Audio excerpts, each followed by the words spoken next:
Hello and welcome to the Wright Know Your Money podcast. I'm Ashley Smith. And I'm Tom Richards. On the Know Your Money podcast, we talk everything finance, from financial planning tips to how what's going on in the world around you affects the money in your wallet and, most importantly, your financial future. If this podcast helps you, please like and subscribe so that we can help as many people as possible moving forwards. In today's episode, we're going to be discussing behavioural finance, enabling you to understand the psychological biases that can affect investment decisions and how you can overcome them. To start things off, Ash, can you briefly explain what behavioural finance is to our listeners? Of course, Tom, no problem. So behavioural finance is a huge field of study that examines the psychological factors that can influence the investment decisions that we all make. Now, it is such a huge topic, a huge study, but we're only going to scratch the surface here. If it is something that our listeners want to hear more of, we'd be more than happy to delve into it in greater depth. Yeah. The study itself seeks to understand how emotions, cognitive biases and other psychological factors can affect market prices and investment outcomes. Traditional financial models assume that investors are all rational, that they all make decisions on all of the available information, and that every decision made therefore is a rational decision. Behavioural finance, however, highlights that isn't always the case. The main reason for that is that psychological biases exist, and these biases can affect investment decisions in multiple different ways. Some of the most common biases that our investors exhibit are the following. So overconfidence bias, which is the tendency to overestimate your own ability or your accuracy of predictions that you may make. Herding bias is the tendency to follow the crowd and make decisions based upon what others are doing rather than based upon what the research, what the data is telling us. Loss aversion. People have a tendency to avoid taking risk and to avoid taking or suffering losses. And anchoring bias is the tendency to rely too heavily on the first piece of information that you uncover when you're doing your research. The final one here we've got is recency bias, which effectively is investors believing that recent events will continue. So if markets have been doing well, some investors will predict that those markets will continue to do well forever. If a market has been doing poorly, or as we are at the moment in a period of high inflation, investors feeling that high inflation will last forever. History tells us that that's not actually the case. That's brilliant. Thank you so much for explaining that to our listeners, Ash. Could you now explain some of the key techniques that investors use to overcome some of these biases that they may have? They can. So some of the examples that investors will use, the first one is diversification. So spreading investments across different asset classes, different sectors, can reduce the impact of any individual decision that you make. Creating an investment plan can be a huge positive when it comes to trying to avoid the biases. More importantly, though, it's sticking to that investment plan and not being swayed and making emotional decisions that deviate from that plan. Using something we call mental accounting, so segmenting your investments or your capital into different mental accounts to help you keep your emotions in check, so you sort of may have a long-term pot and a shorter-term pot. Self-control, self-monitoring is one that's often easier said than done, but trying to be aware of those biases and being aware of how your decisions are being influenced by those biases. As I say, much easier said than done with that one. One way you can do that is to use checklists and frameworks and guidelines to help with those investments. So rather than make an emotional decision, before you make a decision, you go back to your checklists and say, well, am I making this decision based upon these relevant factors?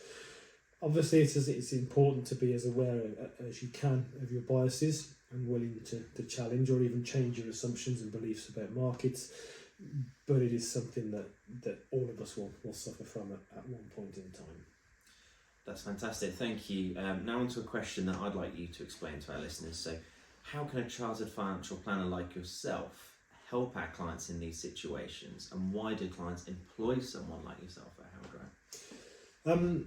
Yeah, really good question. So all of the above strategies can be implemented by yourself. So if you're self-managing your investments, being aware of your biases and having those strategies in place can be great.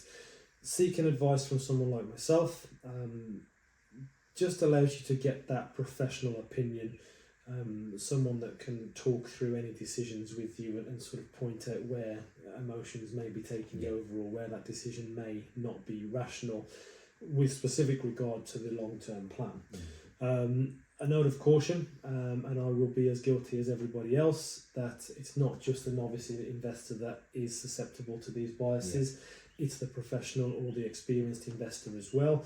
But like most things in life, if it's not your own personal money, yes, we still take care, we want to do the best job for our clients, but because we're a step back, we are able to sometimes see those irrational and emotional decisions being made and talk through with, well, is this part of the plan? Does this meet the checklist? Are we doing the right thing? I want to just leave our listeners with an example of an irrational decision. And it's something that's been explored by many behavioural economists, and it's very much detailed in a book by Richard Thaler called Misbehaving, which is a behavioural finance book. Effectively, there is a game that gets played with students, and the game is effectively the professor, the teacher, trying to sell a £20 note. Now, the rules to this game are, I'll be a professor, I have a £20 note, and I would invite anybody in the room to bid on this £20 note. The bidding starts at £1, and each bid will go up in increments of £1.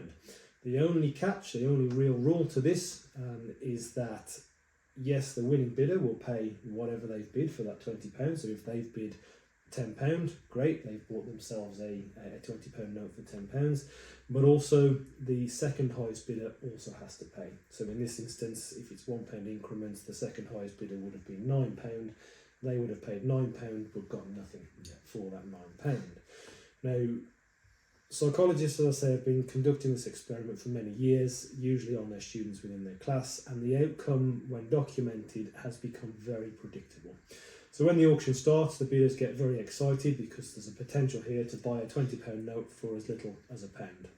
However, what happens is multiple people start to bid, the value of that bid goes up, and as it gets closer to £20, you get a bidding war that starts to take place, because the player that's losing realises they could be about to pay 14, 15, 16, 17 pounds and not actually get anything back for it. Okay, eventually what happens is one of the players will bid £20, so now they're paying £20 for a £20 note, but that means someone has bid £19 and is about to get nothing, so they will bid £21.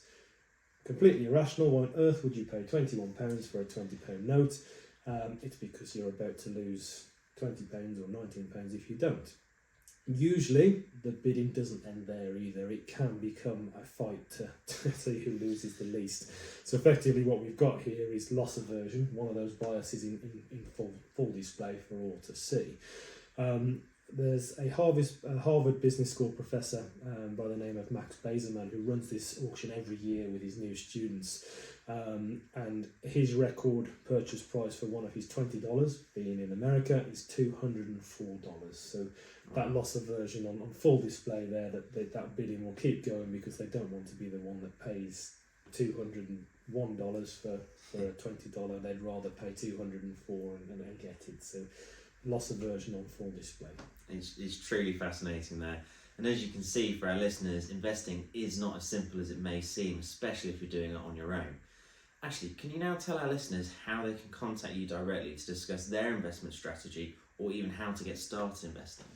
Yes, so as always, we love hearing from our listeners and answering any questions and hopefully developing a working relationship with them moving forwards.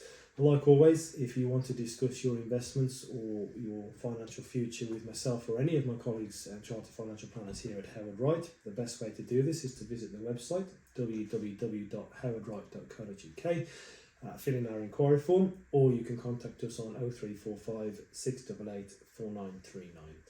Thank you again for listening to the Howard Wright Know Your Money podcast. I've been Ashley Smith. And I've been Tom Richards. If you're watching this on YouTube, please like and subscribe or share on your socials. And if you're listening to us on Apple Music or Spotify, please drop us a follow and leave us a review. It really helps other people find the podcast, enabling them to know their money better and build stronger financial futures.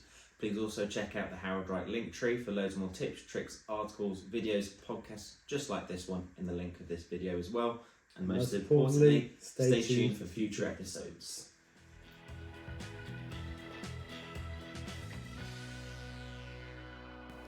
This recording contains information from sources believed to be reliable, but no guarantee, warranty, or representation express or implied is given to its accuracy.